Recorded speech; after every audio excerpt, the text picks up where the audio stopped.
ಸಾಂಬ ಶಿವ ಸಾಂಬ ಸದಾ ಶಿವ ಸಾಂಬ ಶಿವ ಸಾಂಬ ಸದಾ ಶಿವ ಸಾಂಬ ಶಿವ ಸಾಂ ಶಿವ ಓಂ ಶಿವ ಸಾಂ ಶಿವ ಓಂ ಶಿವ ಸಾಂ ಶಿವ ಓಂ ಶಿವ ಸಾಂ ಶಿವ ಓಂ ಶಿವ ಸಾಂ ಶಿವ ಓಂ ಶಿವ ಸಾಂ ಶಿವ ಓಂ ಶಿವ ಸಾಂ ಶಿವ ಓಂ ಶಿವ ಸಾಂ ಶಿವ ಓಂ ಶಿವ ಸಾಂ ಶಿವ ಓಂ ಶಿವ ಸಾಂ ಶಿವ ಓಂ ಶಿವ ಸಾಂ ಶಿವ ಓಂ ಶಿವ ಬಸವ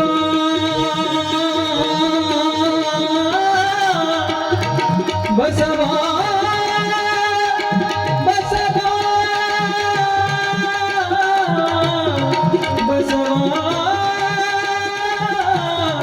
ಬಸವ ಬಸವ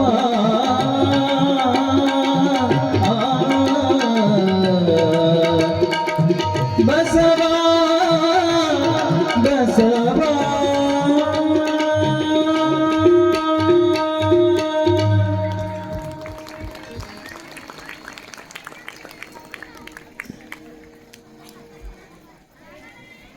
ಭಕ್ತಿ ಇಲ್ಲದ ಧರ್ಮ ವ್ಯರ್ಥವಾಗುವುದೆಂದು ಭಕ್ತಿತ್ರಯವ ಕಲಿಸಿ ಮುಕ್ತನೆನಿಸಿ ಮುಕ್ತಿ ಪದವಿಗೆ ಸಂದ ಕರ್ತೃ ಬಸವೇಶನತಿ ಭಕ್ತಿ ಭಿಕ್ಷೆ ನೀಡಿ ಸಲಹೆಯನ್ನು ಪ್ರಥಮದಲ್ಲಿ ಮಹಾಮಾನವತಾವಾದಿ ವಿಶ್ವಗುರು ವಿಶ್ವವಂದ್ಯ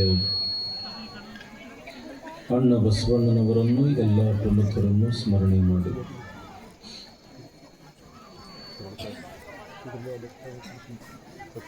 ಆರಾಧ್ಯ ಗುರುದೇವರಾದ ಹಾನಗಲ್ಲ ಗುರುಕುಮಾರ ಶಿವಯೋಗಿಗಳ ಶ್ರೀಚರಣಗಳನ್ನು ಮಸ್ತಕದ ಮೇಲೆ ಧರಿಸಿ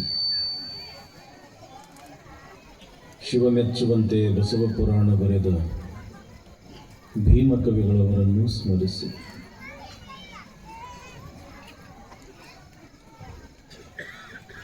ಈ ಭಾಗದ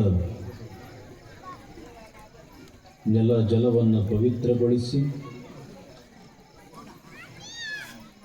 ಲಕ್ಷಾಂತರ ಭಕ್ತರಿಗೆ ಭಕ್ತಿ ಜ್ಞಾನ ವೈರಾಗ್ಯದ ಬೋಧನೆಯನ್ನು ಬೋಧಿಸಿ ಕಾಮಧೇನು ಕಲ್ಪವೃಕ್ಷವಾಗಿ ಮೆರೆದಿರತಕ್ಕಂಥ ಶಿವಲಿಂಗೇಶ್ವರರನ್ನು ಶರಣ ಶಿವಲಿಂಗೇಶ್ವರರನ್ನು ಗುರುಶಾಂತೇಶ್ವರರನ್ನು ಸ್ಮರಣೆ ಮಾಡಿ ಪರಮ ಪವಿತ್ರವಾಗಿರತಕ್ಕಂಥ ಸಂಗಮೇಶ್ವರ ಮತ್ತು ಖಂಡೇರಾಯನ ದೇವಸ್ಥಾನ ಕಳಸಾರೋಹಣ ಮತ್ತು ಅಕ್ಕ ಮಹಾದೇವಿ ನಂದೀಶ್ವರ ಮೂರ್ತಿಯ ಪ್ರಾಣ ಪ್ರತಿಷ್ಠಾಪನೆ ನಿಮಿತ್ತವಾಗಿ ಬಸವ ಪುರಾಣ ಗೌರವಾಧ್ಯಕ್ಷರಾಗಿ ಮಾರ್ಗದರ್ಶಕರಾಗಿ ಈ ಕಾರ್ಯಕ್ರಮದ ಹಿತಚಿಂತಕರಾಗಿ ನಮ್ಮೆಲ್ಲರಿಗೂ ಕೂಡ ಆಶೀರ್ವಾದವನ್ನು ಮಾಡ್ತಾ ಇರತಕ್ಕಂಥ ಅವಿರಳ ಜ್ಞಾನಿ ಚನ್ನಬಸವಣ್ಣನವರ ಸ್ವರೂಪದಲ್ಲೇ ಇರತಕ್ಕಂಥ ಶ್ರೀಮನ್ ನಿರಂಜನ ಪ್ರಣವ ಸ್ವರೂಪ ಅಭಿನವ ಶಿವಲಿಂಗ ಮಹಾಸ್ವಾಮಿಗಳವರ ಶ್ರೀಪಾದಗಳಲ್ಲಿ ಅನಂತ ಪ್ರಣಾಮಗಳು. ಓರ್ವ ತಾಯಿಯವರು ನಮ್ಮೆಲ್ಲರಿಗೂ ಕೂಡ ಆಶೀರ್ವಾದವನ್ನು ಮಾಡಲಿಕ್ಕೆ ದಯಮಾಡಿಸಿದ್ದಾರೆ. ಮಾತೋಶ್ರೀ ಶಿವದೇವಿ ತಾಯಿಯವರು, ಅವರಲ್ಲಿಯೂ ಕೂಡ ಅನಂತ ಪ್ರಣಾಮಗಳನ್ನು ಸಮರ್ಪಿಸಿ, ಕಲಾ ಬಳಗವೇ ವಿಶೇಷವಾಗಿ ನನ್ನೂರಿನ ಎಲ್ಲ ಗುರು ಹಿರಿಯರೇ, ಈ ದೇವಸ್ಥಾನದ ಎಲ್ಲ ಪದಾಧಿಕಾರಿಗಳೇ, ಪರಸ್ಥಳದಿಂದ ಆಗಮಿಸಿರ್ತಕ್ಕಂಥ ಸದ್ಭಕ್ತ ಶ್ರೇಷ್ಠರೇ, ಶರಣರೇ, ತಾಯಂದಿರೇ, ಮಕ್ಕಳೇ, ಎಲ್ಲರಿಗೂ ಶರಣು ಶರಣಾರ್ಥಿಗಳು. ಶರಣು ಶರಣಾರ್ಥಿವ ಅಲ್ಲಿ ಹಿಂದೆ ಕುಂತವರಿಗೆ ಶರಣು ಶರಣಾರ್ಥಿರಪ್ಪ. ಹಸ್ತೋ ದಾನ ವಿವರ್ಜಿತೋ ಶ್ರುತಿಪಟೋ ಸಾರಸ್ವತ ದ್ವೇಷಿನೋ ನೇತ್ರೇ ಸಾಧು ವಿಲೋಕನೇಕರಹಿತೆ ಪಾದೋ ನ ತೀರ್ಥಂಗತೋ ಅನ್ಯಾಯಾರ್ಜಿತ ವಿತ್ತ ಪೂರ್ಣ ಉದರಂ ಗರ್ವೇನ ತುಂಗಂ ಶಿರಃ ರೇರೆ ಜಂಬುಕ ಮುಂಚ ಮುಂಚ ಸಹಸ ನೀಚಂ ಸುನಂದ್ಯಂ ವಪುಃ.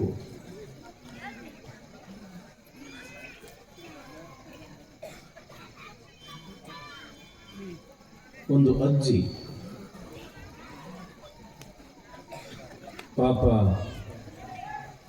ಮದುವೆಯಾಗಿ ಬಹಳ ವರ್ಷ ಆಗಿರಲಿಲ್ಲ, ಗಂಡ ತೀರ್ಕೊಂಡಿದ್ದ, ಮಕ್ಕಳಾಗಿರಲಿಲ್ಲ,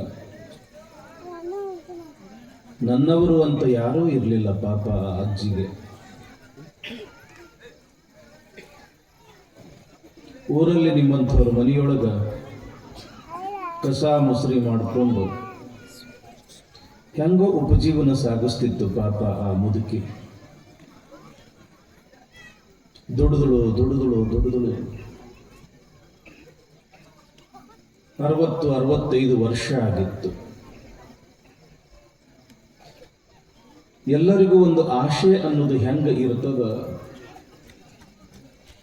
ಅಕ್ಕಿಗೂ ಕೂಡ ಒಂದು ಆಶೆ ಇತ್ತು.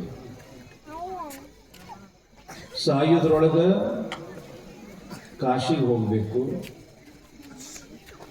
ವಿಶ್ವನಾಥನ ದರ್ಶನ ಮಾಡ್ಕೋಬೇಕು ಅನ್ನೋದು ಆಕಿಂದು ಜೀವನದ ಒಂದು ಆಶೆ, ಅದು ಕೊನೆಯ ಆಶೆ. ಮುಂದಿನ ವರ್ಷ ಹೋಗಬೇಕು ಅಂತ ತಿಳ್ಕೊಂಡು ತಯಾರಿ ಮಾಡ್ಕೊಳ್ಳಕತ್ತಿದ್ದಳು. ಇಷ್ಟು ವರ್ಷ ಗಳಿಸಿರ್ತಕ್ಕಂತಹ ದುಡ್ಡು ಎಲ್ಲ ಜೋಪಾನವಾಗಿ ಇಟ್ಕೊಂಡಿದ್ದಳು. ಏನಾತು ಅಂತಂದ್ರೆ ಆ ಬರು ವರ್ಷ ಭೀಕರ ಬರಗಾಲ ಬಿತ್ತು.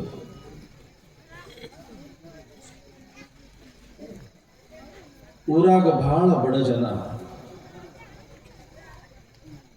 ಹೊಟ್ಟಿಗೆ ತುತ್ತು ಅನ್ನಕ್ಕೂ ಕೂಡ ಗತಿ ಇರ್ಲಾರ್ದಂಗ ಹಸಿವು ಹಸಿವು ಹಸಿವು ಅಂತ ತಿಳ್ಕೊಂಡು ಪಾಪ ಬಳಲಾಕತ್ತರು.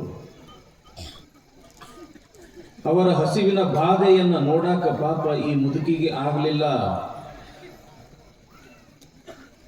ಹೆಂಗರ ಮಾಡಿ ಅವ್ರ ಹೊಟ್ಟಿ ತುಂಬಿಸ್ಬೇಕು ಅಂತ ತಿಳ್ಕೊಂಡು ತಂದೇನು ಗುಡಿಸಲಿತ್ತಲ್ಲ, ಆ ಗುಡಿಸಲು ಮನಿ ಗುಡಿಸಲು ಮುಂದ ಏನು ಅಂಗಳಿತ್ತಲ್ಲ, ಆ ಅಂಗಳದೊಳಗ ಗಂಜಿ ಕೇಂದ್ರ ಅಂತ ತೆಗೆದಳು. ತಾ ಏನು ಕೂಡಿಟ್ಟಿದ್ದಳಲ್ಲ ಹಣ, ಆ ಹಣದಿಂದ ಕಾಳು ಕಡಿ ತಂದು ಅಲ್ಲಿ ದಾಸೋಹ ಮಾಡಾಕತ್ತಳು. ಯಾರು ಹಸಿವಿನಿಂದ ಬರುತ್ತಿದ್ರು ಹೊಟ್ಟಿ ತುಂಬ ಊಟಕ್ಕ ಹಾಕಾಕತ್ತಳು ಆ ಮುದುಕಿ. ತಿಂಗಳಾತು, 2 ತಿಂಗಳಾತು, 3 ತಿಂಗಳುಗಟ್ಟಲೆ ಬಂದವರಿಗೆಲ್ಲ ಹೊಟ್ಟಿ ತುಂಬ ಊಟ ಕೊಟ್ಟಳು. ಇಷ್ಟು ವರ್ಷ ಗಳಿಸಿದ್ದೆಲ್ಲ ರೊಕ್ಕ ಖಾಲಿ ಆಗಿಬಿಡ್ತು. ಆದ್ರ ಆಕಿ ತಂದೇನು ಕೊನೆ ಆಶೆ ಇತ್ತು ಅದು ಬಿಡಬಾರದು. ನಾ ಕಾಶಿಗೆ ಹೋಗಬೇಕ, ವಿಶ್ವನಾಥನ ದರ್ಶನ ತಗೊಳ್ಳಬೇಕ ಅಂತ ತಿಳ್ಕೊಂಡು ಕಾಶಿಗೆ ಹೋಗೋ ಸಲುವಾಗಿ ಏನು ಖರ್ಚಿಗೆ ದುಡ್ಡು ಬೇಕಾಗ್ತವಲ್ಲ, ಅದಕ್ಕೆ ಮತ್ತೆ ನಿಮ್ಮಂಥವ್ರ ಮನೆಯಾಗ ದುಡಿದಳು ಮತ್ತೆ 4-5 ವರ್ಷ ದುಡಿದಳು ಪಾಪ.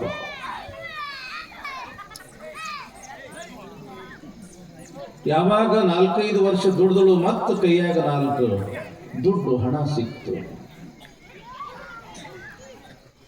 ಯಾವಾಗ 4 ದುಡ್ಡು ಅದು ಬರು ವರ್ಷ ಹೋಗಬೇಕು ಅಂತ ತಿಳ್ಕೊಂಡು ನಿರ್ಧಾರ ಮಾಡಿದಳು. ಪಾಪ ಅಕ್ಕಿಯ ದುರ್ದೈವವೋ ಏನೋ ಗೊತ್ತಿಲ್ಲ, ಆ ವರ್ಷವೂ ಕೂಡ ಬರಗಾಲ ಬಿತ್ತು.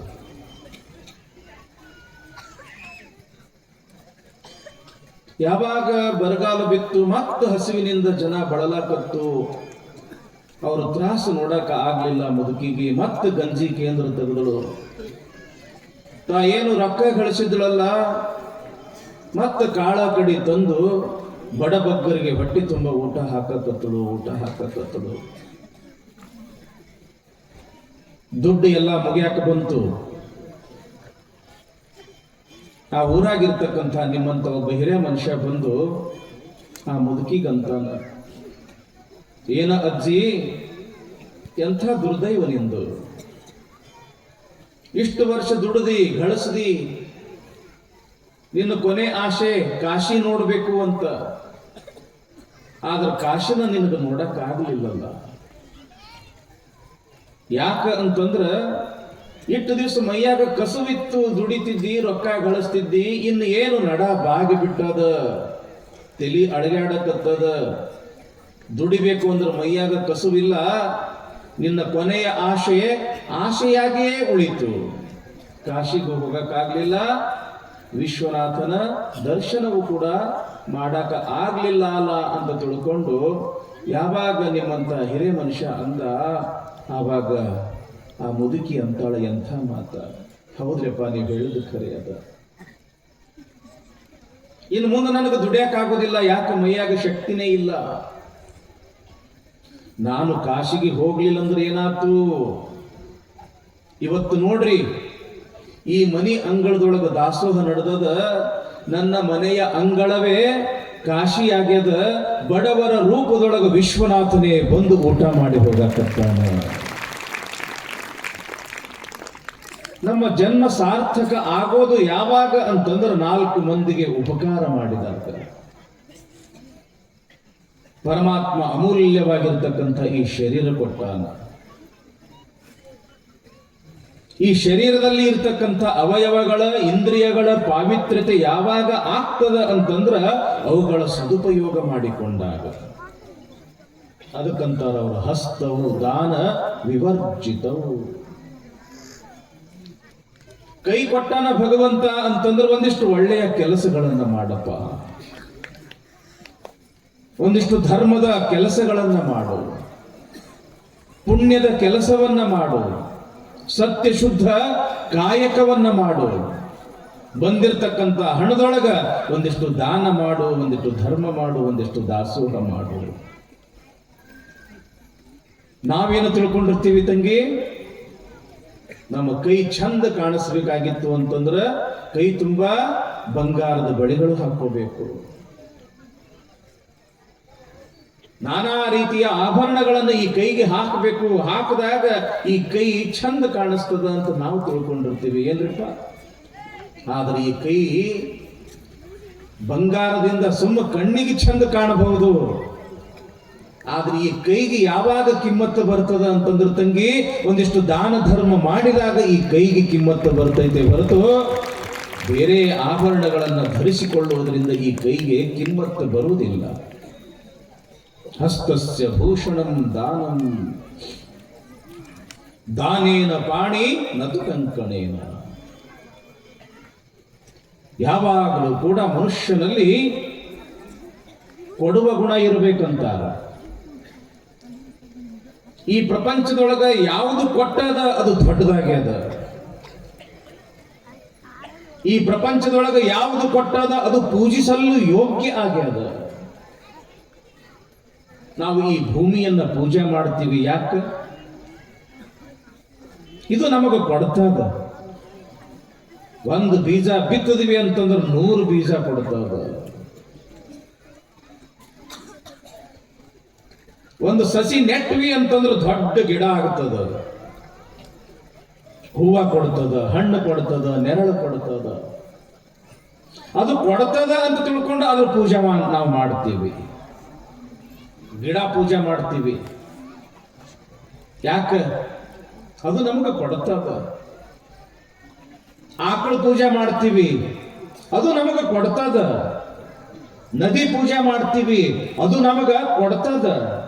ಯಾವುದು ಕೊಡ್ತದ ಆ ವಸ್ತು ಈ ಪ್ರಪಂಚದೊಳಗೆ ದೊಡ್ಡದಾಗ್ತದ. ಅದಕ್ಕೆ ಹಸ್ತೋ ದಾನ.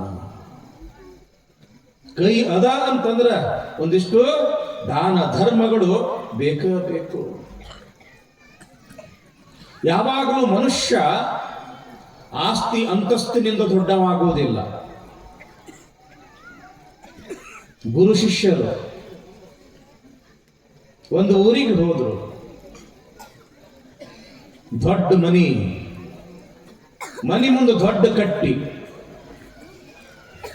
ಆ ಕಟ್ಟಿ ಮ್ಯಾಲ ಆ ಮನಿ ಸಾಹುಕಾರ ಕುಂತಾನ, ರೇಷ್ಮೆ ಬಟ್ಟೆ ಹುಟ್ಟಾನ, ರೇಷ್ಮೆ ಪೇಟ ತೊಟ್ಟಾನ, ದಪ್ಪಗಿನ ಬಂಗಾರದ ಚೈನ ಕೊಳ್ಳಾಗ ಹಾಕೊಂಡನ, ಮಿರಿ ಮಿರಿ ಮಿರಿ ಮಿಂಚಾಕತ್ತದ. ಮನಿ ಮುಂದೆ ದೊಡ್ಡ ಕಾರ ನಿಲ್ಲಿಸ್ಯಾನ.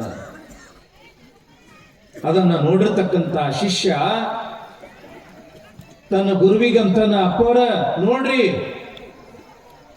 ಆ ಮನುಷ್ಯ ಎಷ್ಟು ಸಾಹುಕಾರ ಅದಾನ, ಎಷ್ಟು ಶ್ರೀಮಂತ ಅದಾನ, ಹೆಂಗೋ ಅಂತ ಕೇಳಿದ್ರು ಗುರುಗಳು. ನೋಡ್ರಿ ಅವನ ಮನಿ ಎಷ್ಟು ದೊಡ್ಡದದ, ಮೈಯಾಗ ಎಂಥ ಆಭರಣ ಹಾಕೊಂಡಾನ, ಎಂಥ ಬಟ್ಟಿ ತೊಟ್ಟಾನ, ಎಂಥ ಕಿಮ್ಮತ್ತಿನ ಕಾರ್ ನಿಲ್ಸನ, ಅವ ಬಹಳ ದೊಡ್ಡ ಸಾಹುಕಾರ ಅದಾನ. ಅಷ್ಟೊತ್ತಿಗೆ ಒಬ್ಬ ಮನೆಗೆ ಭಿಕ್ಷುಕ ಬಂದ. ಸಾಹುಕಾರು ಭಿಕ್ಷಾಂದೇಹಿ ಅಂದ, ಪಾತ್ರೆ ಮುಂದೆ ಒಡ್ಡದ. ಅವಾಗ ಸಾಹುಕಾರ ಅಂದ, ಮನ್ಯಾಗ ಯಾರು ಇಲ್ಲ, ಮುಂದಿನ ಮನೆಗೆ ಹೋಗು. ಆವಾಗ ಗುರುಗಳು ಅಂತಾರ, ತಮ್ಮ ಅವನಂಥ ಬಡವನ ಈ ಪ್ರಪಂಚದೊಳಗೆ ಯಾರೂ ಇಲ್ಲ. ಅವನಂಥ ಬಡವನ ಯಾರು ಈ ಪ್ರಪಂಚದೊಳಗೆ ಇಲ್ಲ.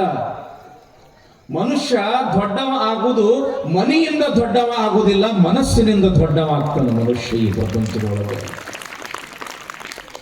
ಮನಸ್ಸು ದೊಡ್ಡದಿರಬೇಕು, ಮನಸ್ಸು ದೊಡ್ಡದಿರಬೇಕು. ಜೋಯಿಸರ ಹರಳಹಳ್ಳಿ ಅಂತ ಬರ್ತದ ಹಾವೇರಿ ಭಾಗದೊಳಗೆ. ಸಣ್ಣ ಗುಡಿಸಲು ಮನಿ. ಪಾಪ ತಂದೆ ತೀರಿ ಹೋಗ್ಯಾನ. 101 ವರ್ಷದ ಅಜ್ಜ ಅದನ್ನ ಕಣ್ಣು ಕಾಣುವುದಿಲ್ಲ. ಮನ್ಯಾಗ ಅಣ್ಣ ಅದನ, ದೊಡ್ಡ ಮೈಗಳ ಅದಾನ.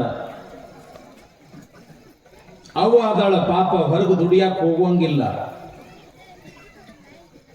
9 ವರ್ಷದ ಬಾಲಕ ಹಾಲಯ್ಯ ಅಂತ ಅವನ ಹೆಸರ. ಅವನ ಜೋಳಿಗೆ ತಗೊಂಡು ಹೋಗಬೇಕು, ಮನೆ ಮನೆಗೆ ಭಿಕ್ಷಾ ಬೇಡಿ ಬರಬೇಕು. ಬಂದಿರತಕ್ಕಂಥದ್ರೊಳಗ ಮೊದಲ ಅಜ್ಜಗಷ್ಟು ಕೊಡಬೇಕು, ಅವ್ವಗಷ್ಟು ಕೊಡಬೇಕು, ಅಣ್ಣಗಷ್ಟು ಕೊಡಬೇಕು, ಉಳಿದಿದ್ದು ತಾ ಉಣಬೇಕು. 9 ವರ್ಷದ ಬಾಲಕ ಹಾಲಯ್ಯ ಒಂದು ದಿವಸ ಭಿಕ್ಷಾ ಬೇಡ್ಕೊಂಡು ಬಂದಾನ.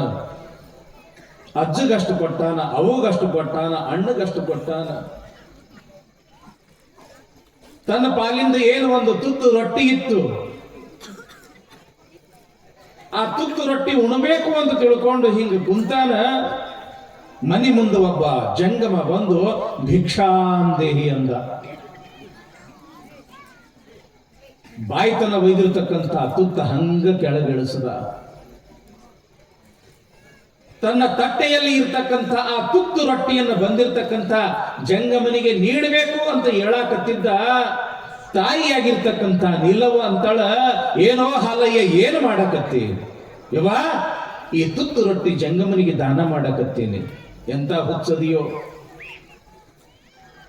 ಇವತ್ತ ನಿನಗ ಊಟ ಅಂತಂದ್ರೆ ಅದೊಂದು ತುತ್ತು ರೊಟ್ಟಿ.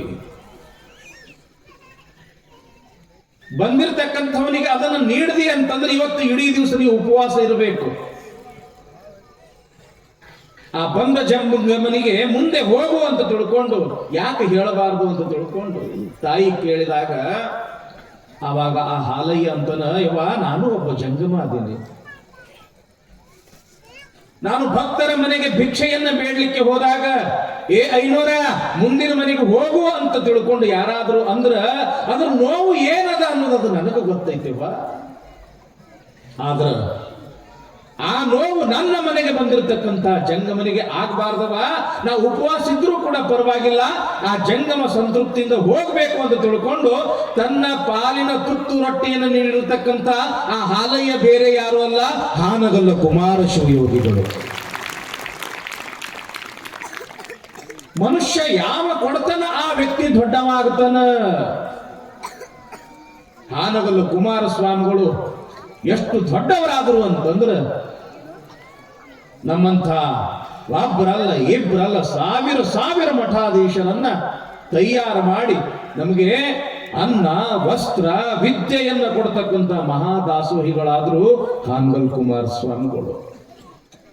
ಆನಂದದಿಂದ ಇವ ಹಾಡ್ತಾನ, ಆನಂದದಿಂದ ಇವ ತಬಲಾ ನುಡಿಸ್ತಾನ ಅಂತಂದ್ರ ಇಂಥ ಒಬ್ಬರಲ್ಲ ಇಬ್ಬರಲ್ಲ ಲಕ್ಷ ಕಲಾವಿದರನ್ನು ತಯಾರು ಮಾಡಿರ್ತಕ್ಕಂಥ ಕೀರ್ತಿ ಅದು ಹಾನಗಲ್ಲ ಕುಮಾರ ಶಿವಯೋಗಿಗಳು. ಇವತ್ತು ಏನು ಸಂಘ ಸಂಸ್ಥೆ ಅಂತ ತಿಳ್ಕೊಂಡು, ಶಾಲೆ ಕಾಲೇಜು ಹಾಸ್ಟೆಲ್ ಅಂತ ತಿಳ್ಕೊಂಡು ಏನು ನಾಡಿನೊಳಗೆ ಎಲ್ಲಾ ಕಡೆಗೆ ಆಗ್ಯಾವಲ್ಲ,